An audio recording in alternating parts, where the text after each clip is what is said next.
Hey everyone, Robert Ferringo, Raphael, Esparza. Welcome to What Are the Odds? The band is playing us onto the stage. I feel like I need to come in from off screen and adjust my tie and do like a Rodney Dangerfield bit after that kind of opening. Welcome to What Are the Odds? We're going to get to some football breakdown and some numbers that jumped out at Raphael and I in just a minute. First, I want to thank you for coming to the Doc Sports YouTube channel. Make sure to hit that like and subscribe button. Turn your notifications on, and you will be alerted anytime we post a video to the Doc Sports YouTube channel. Tons of free play content, if that's your thing. A lot of analysis across a broad spectrum of sports. We have a saying around here: if you don't hit the like button while you are watching one of these videos, it's bad luck. You are destined to lose your bets for today. Also, down in that description, don't forget about that free 60 link that we have every day on every one of these shows. It gets you $60 worth of free premium member picks at Doc Sports. And again, it's not a monolithic thing, right? Like, you get the $60, you can use it for whatever you want. Maybe you want Raphael's WNBA plays. Strike Point Sports and Doc Sports have 8-unit Game of the Year plays in MLB and CFL respectively today. You can get those for free. You could use it towards a week's worth of football packages. So take advantage of that free 60 down there. Also, don't forget about YouTube Premium. We have a little poo-poo platter of premium offerings here. There's a link in the description. So, okay, Raphael, huge football weekend. But before we get into it, I want to take a second and just have you and I be present here. You know, all we did from February to August is count down the days till football, right? I know not you hate football, I get it, but no, I don't say that. Every other red-blooded American who loves football. Your face just said it when I brought up. I was like, we're counting the days to football. You're like, I'm not counting, but we're in it. We're here now. It's mid-September. Every weekend is just like an extravaganza of football action, and it's just awesome. You know, you wait for it for the whole year, and now we're here and we're in it. We had games last week. We got games. I'm even looking past this week to next week's games and stuff like that. It's a really enjoyable time to be a bettor in America. I agree. I don't hate football, people. I don't like the NFL. The NFL sucked the joy out of me working in Vegas for 13 Super Bowls. So I tell people, if you want to hate the NFL, work in a Vegas sportsbook for over 10 years, and you'll understand why it's not my favorite sport. But I agree with you. It was some great game. I had a great game yesterday, but I'm sure everyone was watching Buffalo, Miami, because the Dolphins were playing really good football. They cover. But the Indiana Fever, big dogs last night. No one will watch that game. I was live betting that game. I had a nice couple winners on that game. So just because there's football on TV, don't sleep on baseball. Baseball playoffs is around the corner. The puck drops in less than a month. So yes, football is the almighty creme of the creme. But there's some other sports. There's 2 CFL games tonight as well. So we've got some guys, and you are one of them. You are the leader, as a matter of fact, that are crushing baseball right now, that have been crushing baseball over the last month. And part of it is the books and the odds makers. So much of the focus is on football that you're finding some nice value in some of these, we'll call them secondary sports, because everything is secondary to football. So to your point, I know you have a 7-unit MLB play today. He is Raphael's not going to come out here and hawk his plays. So I'm going to hawk his plays. He's up like $9,300 over the last couple of months, 2-3 months in baseball. The guy's hot as balls. So, and I really, really like the play. I know what it is. I'm not going to tip my hand on anything, but yeah, it's a bat that as soon as I saw it, I was like, oh yeah, that makes total sense. So get on that. But all right, we are going to start with football though. And what was the game in college football that the line jumped off the page at you at first? Are we going to talk one of yours, or want to talk about one of mine? We'll dive into one of yours. I'm going to go to the best football team in the state of Louisiana for the past 4 years. No, I'm not talking LSU. No, I'm not talking New Orleans Saints. I'm not talking the Raging Cajuns. I'm not talking La Tech Bulldogs. But I'm talking Tulane football. That's right, Tulane Green Wave. They're in New Orleans, people. It's not just LSU and the Saints in there. But This line to me just got a little bit out of control. I know Ole Miss has a high power offense. I know their defense is a little bit improved, but Tulane can score. I know their quarterback doesn't really throw the ball. Everyone rushes all over the place in Tulane, but this one was bet all the way up to 13.5. It's finally come down a little bit. I'm not saying Tulane's going to pull the upset. I'm not saying that at all, but I think they can hang around this number. Don't forget, Ole Miss came to Tulane last year, and Tulane had the lead in the first quarter. They played really well until halftime. Some bad interceptions in the second half. They lose 37-20. Again, I'm not saying Tulane's going to pull off the upset, but Dart had issues with Tulane's defense last year. We have a brand new quarterback for Ole Miss. I think this number could be much close. Ole Miss wins shocked if we see 10 points or less as Ole Miss wins. Is Ole Miss going to have the kid? Are they going to have Simmons back this week? Think so. He's been questionable and doubtful all week long, back and forth, back and forth. I'm hearing probably not, but it's a game time decision. Yeah, I mean, Ole Miss is tough to trust as a big favorite, and also they're in a little bit of a letdown look ahead spot here. Coming off that game against Arkansas last week, they really had to max out to beat Arkansas and hold them off without Austin Simmons under center. They went to their backup quarterback who played well, but Lane Kiffin's offense is kind of a plug and play system at quarterback anyway. And you already brought him up, like the Ole Miss plays LSU next week. Yep. So are they really going to go full throttle here against Tulane? And Tulane is a team that we have seen get up for these big games against Power 4 conferences over the last few years. Tulane's been a great bet and a great underdog. They brought in the quarterback Retzlaff from BYU. What have your thoughts been of his play so far this season? If you don't attack the running game of Tulane, you're gonna get upset, or it's gonna be a much closer game than what you thought. I mean, both the running backs and himself love to run first, run second, and then maybe throw third. They don't do that much throwing out there. The reason why I'm leaning on this play of Tulane, I'm waiting to see how high it goes, or maybe live bet this, because Kentucky was able to run against Ole Miss when they played, and it was a closer game that I'm sure Ole Miss wanted to go with because they couldn't stop the run game. The offensive line was just pushing Ole Miss game and play after play after play. That's what I'm hoping I see in this one. But I think if they can control the clock and control the run game, that means Ole Miss's offense is not on the field putting up points like we saw against Arkansas. All right, the next thing that I wanted to talk about was also one of yours, big game in the Big Ten. I was talking about this just about an hour ago with Nick Menken on Doc's Daily, is this Illinois-Indiana game. Were you surprised to see the direction this number has gone? Do you think that this number is a little bit too heavy for this game? And just what are your thoughts on the action in this one? I think the reason why this number is going to be 7 at kickoff is because we all know what IU did last year. Everyone made money in Indiana last year. If you didn't bet Indiana last year, you're an idiot. I just did, because they were covering machines last year. And I think that's why the money continues to come in. I am praying to the gambling gods that I can get +7 on Illinois. I think Illinois is the Indiana of last year. They brought back a lot of returning starters. I love both sides of the ball, offensive line and defensive line. I think if Indiana's going to have trouble running the ball against Illinois' defense, blown away that it keeps on going up. This one, what did it open up at? Opened up at 5, 6.5. And I talked to a couple people today, and they said it's all parlays and teasers and bets with Indiana. So we could see a -7 because it's an evening game. If people lost in the morning, if you lost your Utah bet or you lost other bets, they're probably going to look on the board and say, what can I add to chase on my teaser parlay? Let's throw in Indiana because they cashed with me last year. Yeah, I mean, Curt Cignetti has been just a cash cow for bettors over the last 3 years. Those 2 years at James Madison. Before that. And Indiana, we know how good they are at home. Is this a stay away play at the current number where it is for you? Do you like Illinois if the number doesn't move and if it stays at 6? And do you think that they have a realistic chance of winning this game outright? I think Illinois does have a chance to win this outright. I want 7. If I can get 7, if it goes to 7 early today, then I'm going to wait and see, okay, does it go to 7.5?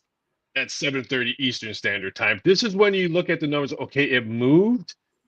Should I roll the dice, I would say, and wait to see if it goes to 7.5, or do I screw myself and it goes back down to 6.5 tomorrow, and I could have taken the 7? So this is one of the ones that I'm gambling on my gut, and I'm gambling on my knowledge on how numbers move and stuff like that. So I'm waiting for 7 to see what I do. I am gonna do something with Illinois or live bet it.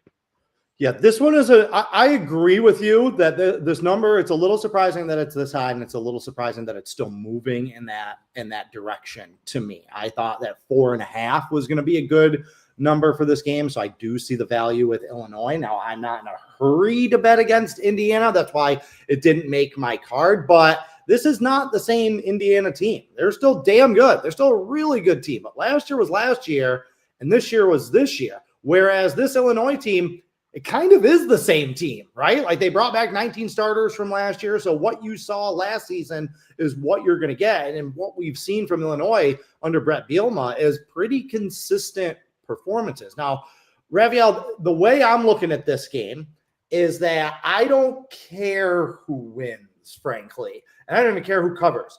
I'm looking to bet against both of these teams next week.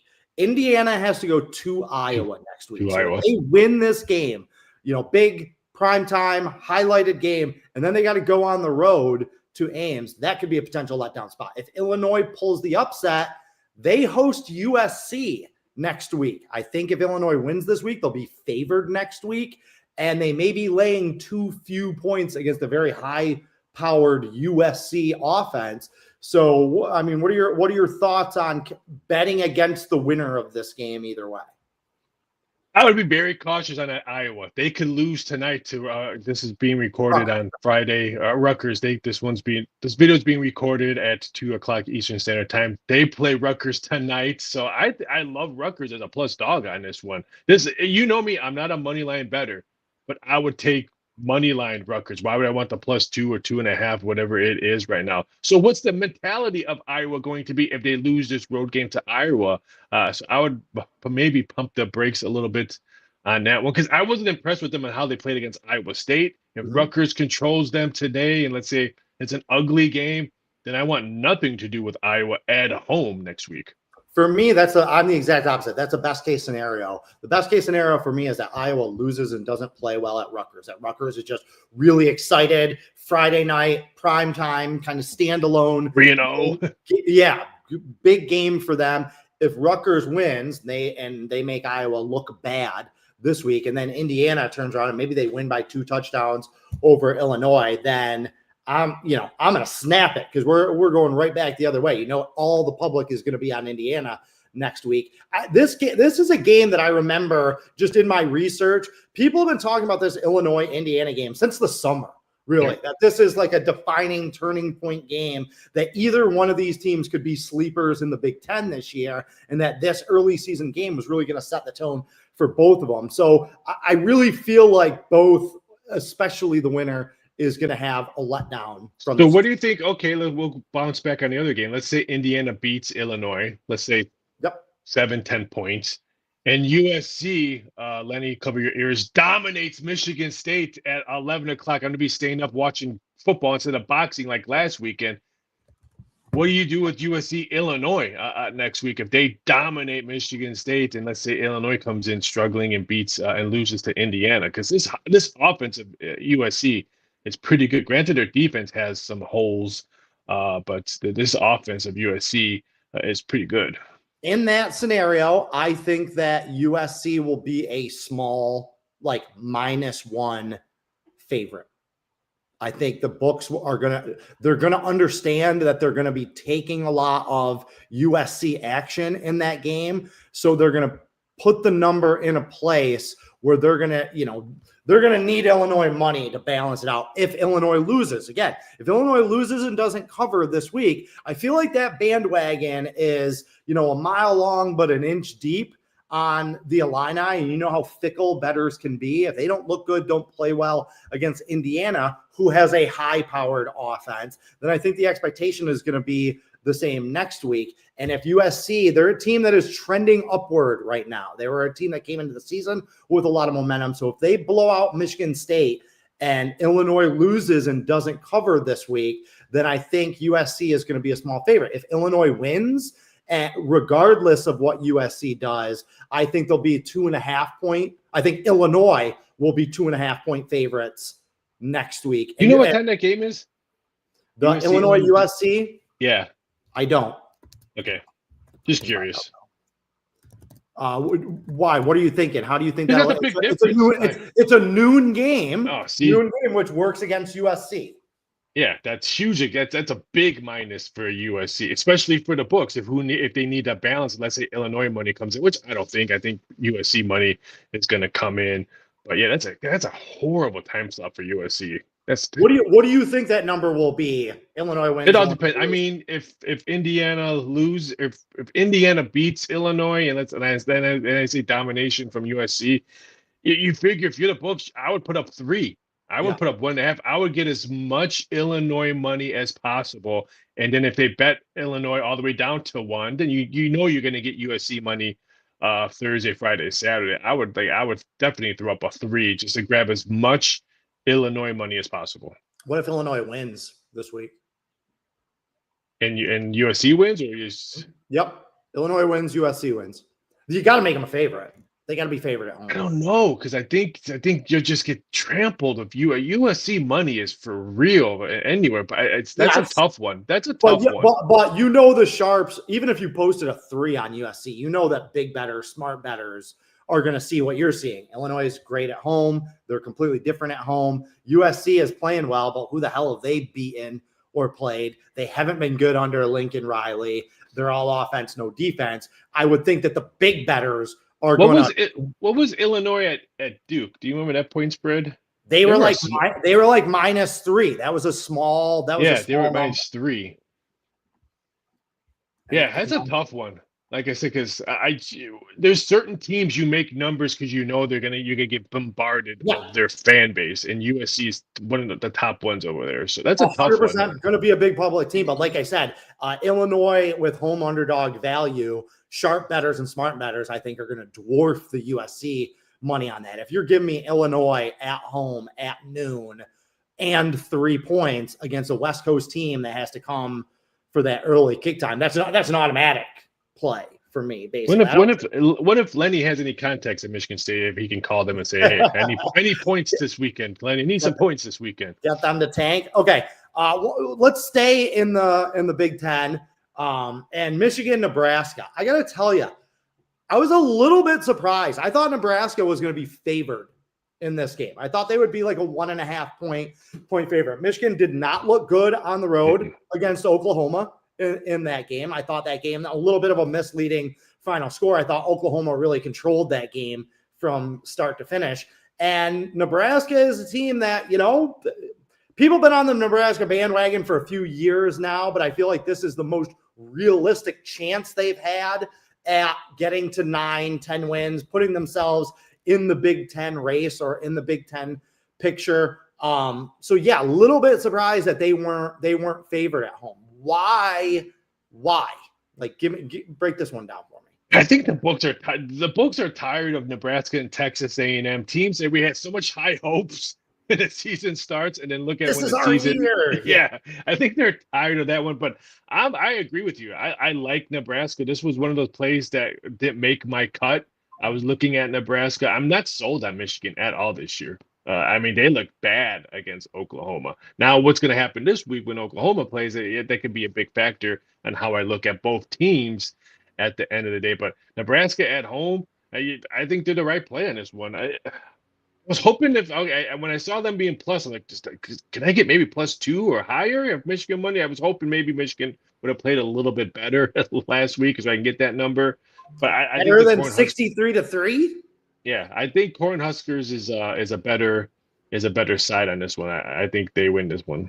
Yeah, I remember earlier in the week I looked and I saw -2.5, and I was like, yeah, that's what I had. Nebraska -2.5. And I'm like, wait a second, Michigan's -2.5. Like I don't really get that one. For me, the thing is, look, Bryce Underwood is the real deal. Like that kid's going to be an exceptional player. He is a physical athlete. Like he is a very talented athlete. He throws a good ball. He's going to be a really good quarterback. But he's still got to prove it to me. He's still a freshman. He's still a rookie quarterback. He's still young. He has never played games and performed in environments like going to Oklahoma for a night game or going to Lincoln, Nebraska, where this is really like a statement game for Matt Rule in year 3. Like, Michigan's going to take Nebraska's best punch in this game. And I know that the Wolverines have kind of dominated this series recently, but they haven't faced a team of this caliber. And oh, by the way, Dominic Raiola was, the number 1 quarterback recruit or a top 3 quarterback recruit not so long ago. It was just last year that he was the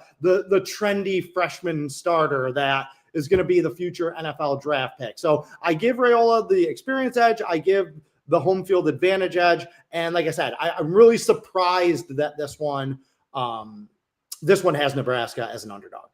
I'm shocked that hasn't really moved significantly. I mean, to make it maybe close to a pick or something like that on Friday at 2:20 Eastern Standard Time. I think that's a little bit more shocking to me. Now, of course, tomorrow could be different because everyone's putting all their big bets in and putting more action on these games. But yeah, a little bit shocked on that one.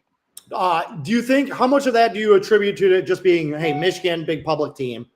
They're in the top 25. They got that number next to their name. And, they're laying less than a field goal. John Q. Square is just going to throw $20 on Michigan. You think it's some of that?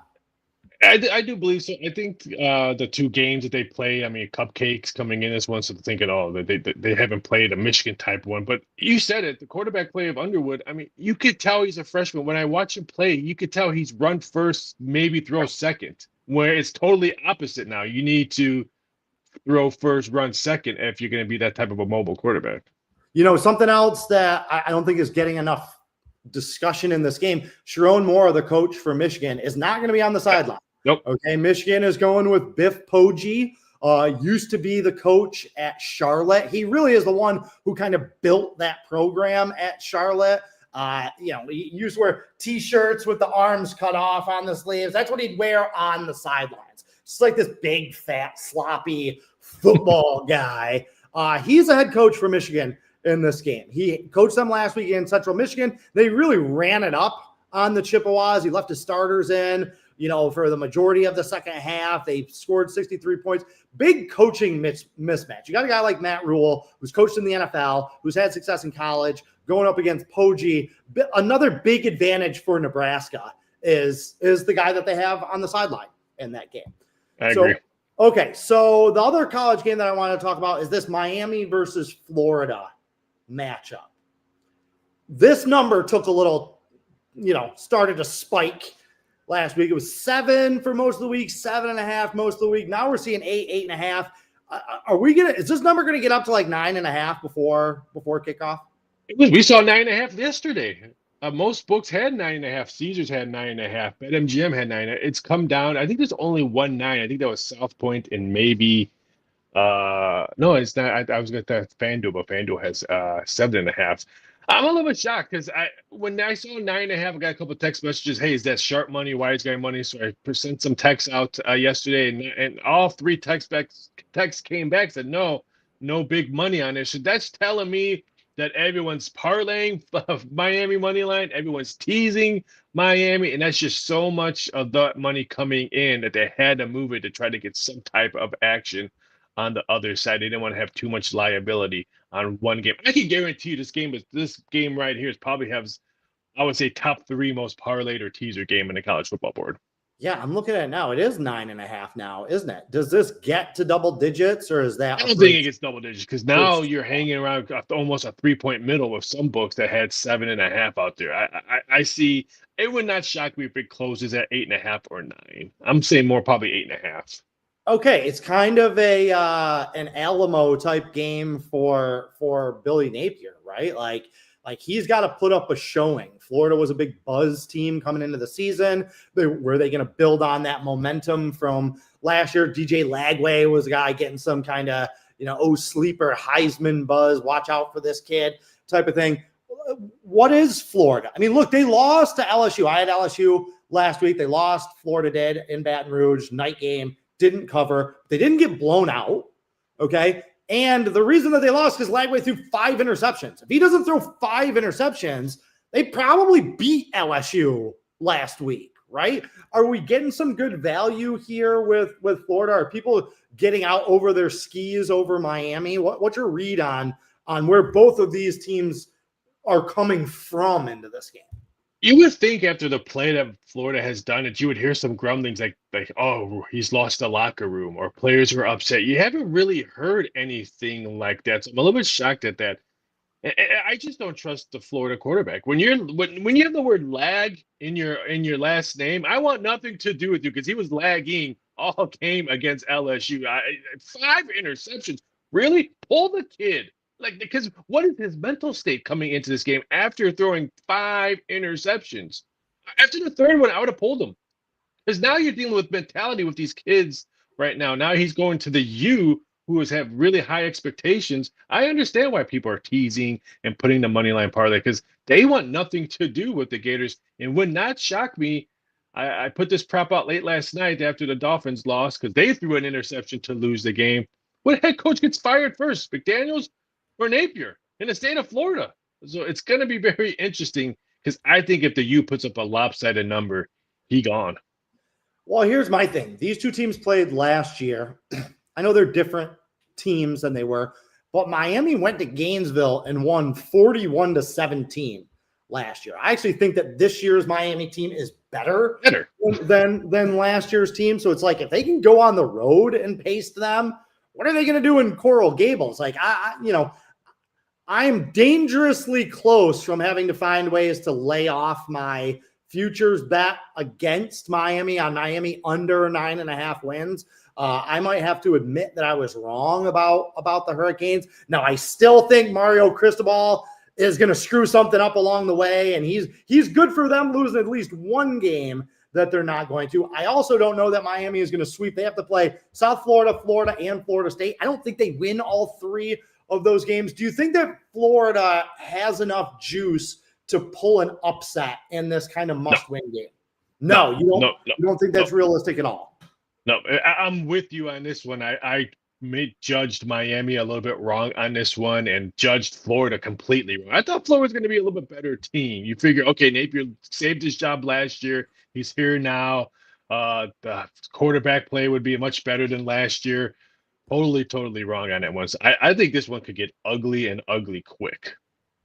All right, let's shift gears to the NFL. The news came across this afternoon that Jane Daniels is not starting in this game, so it is going to be Marcus Mariota for Washington. That number moved enough all week where the books were kind of anticipating that. I feel like they knew before everybody else that he probably wasn't going to play. I was talking about it last night on the Doc Sports Football Release Show, which if you haven't watched, we do every week. It's from 6 to 7 on Thursday, right after our football picks go live, that I didn't think Jaden Daniels is going to play. Do you think we're going to see a crush of Vegas money coming in on this? Do you think people will buy low with a very hyped Washington team? Well, what do you see this number doing in the next 48 hours now that we know definitively that he's not going to play?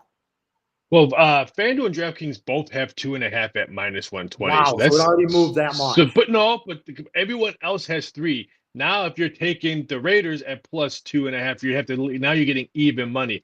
That just tells me they're trying to get people are going to see that even money on the juice, and I'll take 2.5 instead of 3. So I think they're just trying to get dumb money in, and then maybe they move it back to 3. I don't think it goes down. I think it closes at 3. That's a good number. I mean, Marcus Mariota, he's been around the league. He knows this system, so I think he'll be okay.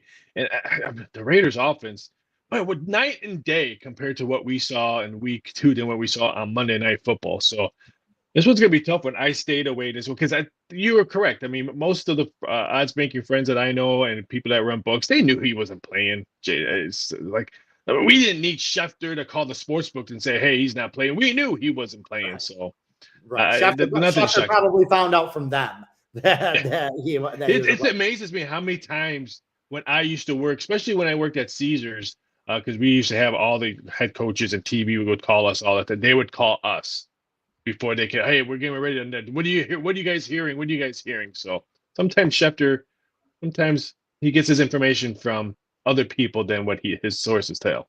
And that 2.5, what you're suggesting, by the way, for those of you who weren't sure, it's my plus 2.5 for Las Vegas, plus 100. So you don't have to lay any juice on that. But in that situation, Raphael, you would advise just taking the Raiders on the money line, right? Like, don't take 2.5 points. It's not a high value number. If you're taking them at plus 2.5, you think they have a better than 50% chance of winning the game outright. So why not just take the plus money or value there, correct? Well, it's a perfect example. They have plus 2.5 even money, and their juice, the money line, is the same money line as if it was plus 3. It's plus 130, which everyone has it at plus 130. So right there, they're looking at the better saying, you know what? I don't care if I'm getting 3 lane minus 110, minus 115. I'll take the 2.5 at even money. What's that total done? Has that total come down anymore since then? A little bit, not much. I mean, it opened up at 47.5, but that was when the quarterbacks were all healthy. It dropped. It's 43.5 everywhere. 2 days ago was 44. So yeah, it's I played it at 44 on the over. That Raiders offense, I feel like they're close to a breakout. I liked some of the things that they were doing on Monday night against the Chargers. They just turned the ball over. You know, they're moving the ball, but they couldn't execute in the red zone. And it was just silly turnovers that they had. 3 interceptions from Geno Smith. I don't trust this Washington defense yet. They lost Dietrich Wise. Like, Washington is dealing with some injuries. They lost Wise. They lost a starting offensive lineman. They lost Austin Eckler. They lost Jaden Daniels. Like, things are kind of spiraling a little bit for this Washington team. And again, Washington was one of the teams that everyone coming into this season from the sports betting side of it, people in our industry were like, regression candidate. They're going to regress. They won a lot of close games. Right. So, you know, if you felt that way coming into the season, what I say to people is don't be shy. You might not love the Raiders, but if coming into this year, like me, you're like, I think Washington's going to take a step back. I think that they overachieved last year. Just bet against them. Just put that bet down against them and go with it. You think I'm right on that, or for you? Oh, you're correct. Numbers. You're 100% correct. And I do a weekly show, and I did probably a month ago, we were breaking down Washington, and I said they were not going to make the playoffs because I truly believe that they were going to regress, sophomore slump. I'm a big believer in that. And look what happened. And I got ripped in the comments. This guy knows nothing. They ripped me for saying that. Now Jane Daniels could be the Caitlin Clark of the NFL. She was hurt, didn't play. I mean, I'm hoping that's not it because I love watching Jane Daniels play. He's a phenomenal player. But stuff like this happens. And you just said, Eckler, that's a huge miss, not only on the field, in the locker room. He's a big voice in the locker room. So they've had some bad beats right now. Yeah, they're calling it a knee sprain, and the amount of secrecy around this week with him makes me feel like it might be serious, or he might miss a month. You know what I mean? If he sprained his knee and it was a short-term thing and a no big deal thing, I feel like they would have came out on Tuesday or Wednesday and been like, he's not playing this week. Maybe I'm wrong. Maybe they were like, it's a very minor thing. We wanted to wait and see. We thought he might play, but everything about the vibe of this makes me think that he's going to miss. This won't be the only game that Jane Daniels misses. That's my prediction. Okay. What number jumped out at you on the NFL board this weekend? Well, let me jump on Gianna that was in the chat. He says Tulsa covers by 11 today. Great number that you got. It was pretty much 9.5 all across the board. It's creeping back up. I saw a 10 just pop up when Ferringo was talking about how bad Washington is, and he hates Washington. So make sure you call him on that. But you got a great number. So that's a fantastic number on that one. Congratulations on 11. I kind of lean towards that as well, plus the points. So that's a great number to have on that one. My game is one of the ones. Not the money line. Not the money line. I know this is hard, and I'm actually kind of leaning the other way. I like Oklahoma State in a teaser. I didn't have the Stones on them. You got to understand that this is such an important game for Mike Gundy. Okay, they got humiliated by Oregon. They looked like a middle school team playing against a high school varsity in Oregon. They've had 2 weeks off since that game. All right. This is the come to Jesus moment at home against Tulsa. Now, this is an Oklahoma State program that's just about run off the rails. completely. But if Gundy is going to make a statement, if Gundy wants to keep his job, he's not going to hold back tonight on Tulsa. Meaning, if they get a 2-touchdown lead, he's trying to push it to 4 touchdowns. So no, and who do you know right now that's buying Oklahoma State? Right, like everybody has sold all of their stock. So for me, this feels like a fair buy low situation for them. Tulsa is not good. They are not a good team. They gave up 42 points to Navy. They were never close in that game. They lost to New Mexico State. I know that it's an in-state rivalry school, so the kids on the smaller school are going to get up for that. You know, Tulsa has like 6,000 kids at that school. Like, that's a really small school. They don't have a good football program anymore. Like, I know I'm in the minority here, but I actually like Oklahoma State tonight. I just think Gundy needs it. He absolutely has to have this game, and we're going to get peak Oklahoma State tonight. And against a bad team, I think that they can run it up.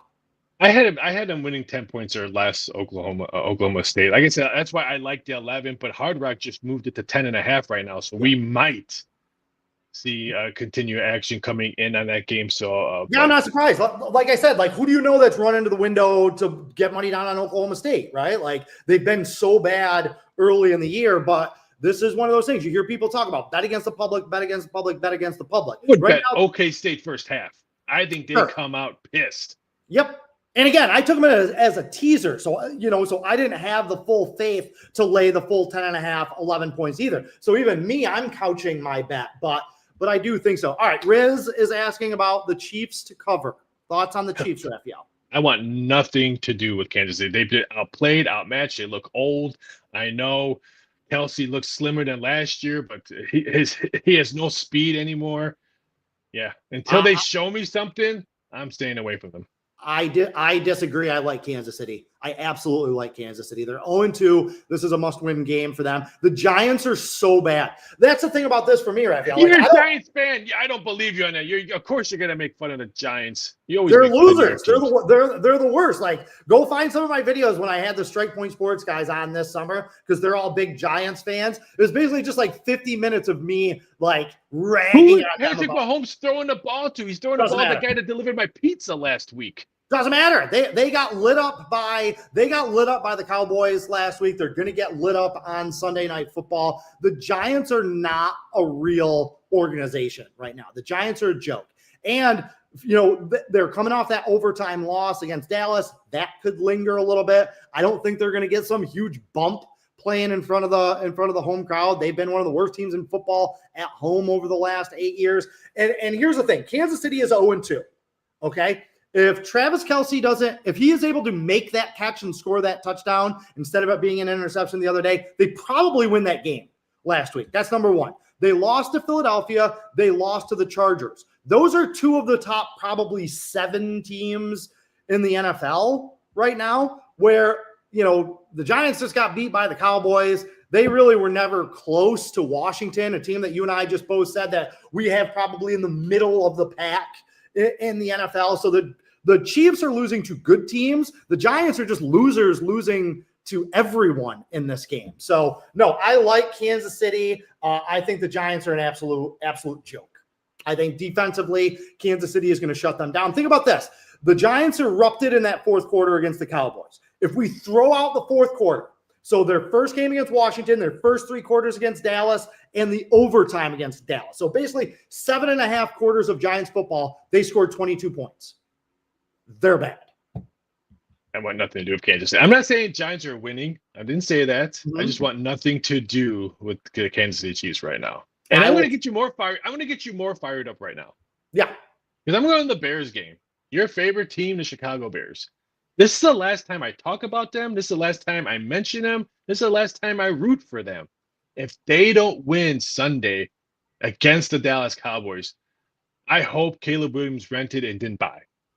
Because everyone keeps on forgetting he is not a Ben Johnson guy. He did not draft him. They gave a backup quarterback all that money.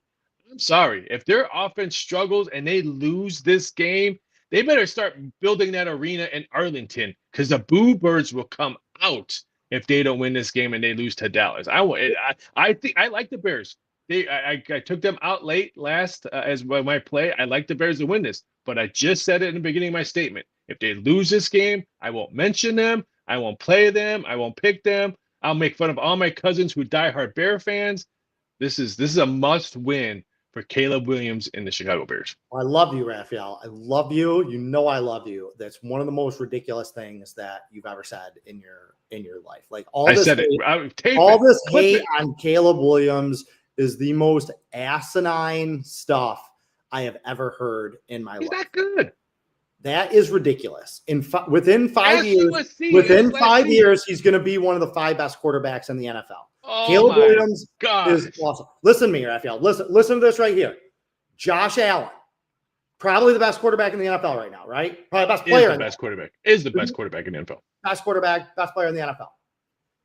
Through 2 full years, his first 2 years, he had completed 56% of his passes, was 15-13 with a loaded defense, like a top 5 defense, and was a turnover machine. As recently as 3 or 4 years ago, he had 25 turnovers as recently as 4 years ago. So this thing with Josh Allen, he is in his 8th year, Josh Allen is. Okay, and for the last 3, he's probably been the best player in football. Right now, he's the consensus best player in football. Caleb Williams has played 1 year and 2 games. It's going to be rough. He's on his 3rd offensive coordinator, his 2nd head coach. By the way, neither one of his head coaches had ever been head coaches. Ben Johnson has not really impressed me with his game management. No, that's right. It's going to fall. It's not Caleb Williams' fault that the defense gave up 52 goddamn points last week. Like, all this stuff on Caleb Williams is ridiculous. Like, he is still a young quarterback. It is not going to happen this year. Tell you what, Josh Allen didn't even make a Pro Bowl until his 4th year in the league, I believe that it was. Go back and look at Lamar Jackson. Lamar Jackson didn't start his rookie year. He didn't start. He only started games because Joe Flacco got hurt. Patrick Mahomes didn't start his rookie year. Like, all this hate on Caleb Williams is like the dumbest stuff I've ever heard in my life. Tell me in 3 years when this guy is one of the 5 best quarterbacks in the NFL. Because if you watch him play, if you watch the way the ball comes out of his hand, if you see the athleticism, if you see the talent, like, it is undeniable how good this guy is and how good this guy is going to be. But just because it didn't happen like this, everyone's like, oh, he's a that's where the NFL is now. It has to happen like this. So when we clip this, I want Homer Simpson be talking your stuff right now. So you be homering it up. So when he's gone in Chicago in a couple of years, I can replay it to you after I say, hey, Robert, I love you. Watch this again. Please save this clip, because again, everybody is hating on Caleb Williams. Like 4 or 5 years from now, you're going to see his jersey everywhere, and everyone's going to be like, "Oh, I knew he was going to be great." Like, get out of here with this stuff. Like, I know everybody wants it to happen like overnight, but it doesn't. That's not real. That's not reality, and that's why people like you and I make money, because like people when they talk about football and people when they talk about the NFL, they're idiots.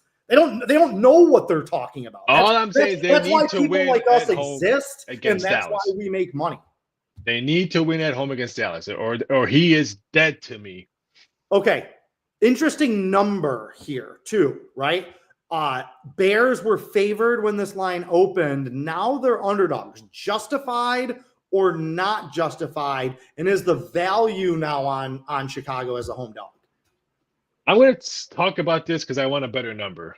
I think Dallas is a much better team. I'll take Dak Prescott over Caleb Williams. I'll take the Cowboys offense over the Bears because I want people to listen to this, and then they go bet Dallas, and then I can get maybe +2 on the Bears. I just think I feel the pressure. I listen to Chicago radio all the time. Cousins, all my family still listens. They're all diehard fans. They're all season tickets. They're telling me that all you hear over there is a must-win game for this organization, and I believe that. I think if you want, I don't want to say super high hopes for the season. I think they realized that, okay, we're not better than the Lions, we're not better than the Packers, but I think they thought, hey, we're better than the Vikings. We don't want to be in last place. It's just a big win for me. So I'm a little bit shocked that it's not pick 'em and maybe floating around -1 both sides, but. Yeah, the 1.5 over at DraftKings and Westgate and ESPN Bet and all that shocks me because that means we could see a 2. Preseason, I had this game circled because Matt Eberflus, former Bears coach, is now the defensive coordinator for Dallas. like when I was looking at this number in July and looking at this game, I had Chicago -3, and I loved Dallas. I always like the former coach going up against his old team. I always think that's an advantage for the former coach. So now that number is 4.5, almost 5 points off of where I expected, I do think that there's a little value here with the Bears. The problem is that Chicago is missing its two best corners. Okay, Jalen Johnson, I forgot what their other corner's name is, are both injured and not playing. That's why Detroit, you saw guys running around in the secondary wide open. It's right now the Bears secondary is decimated by injuries. And unfortunately, you have there's a reason why the total's 52. Right. You have CeeDee Lamb and you have George Pickens coming into town. So it's just like Dallas is catching the Bears at the right time. I think the value is on Chicago, but I do expect Dallas to win. And all of you out there, again, don't listen to Raphael even a little bit. The Bears were only ever going to win 6 or 7 games this year. It takes time. It takes time, but they will get there. So, all right, we have taken up enough of your time. Thank you for watching What Are the Odds. Again, we'll be back next Friday. Don't forget to like and subscribe this video, and don't forget to take advantage of that free 60 link down below. Until next time, Carpe Diem, and good luck.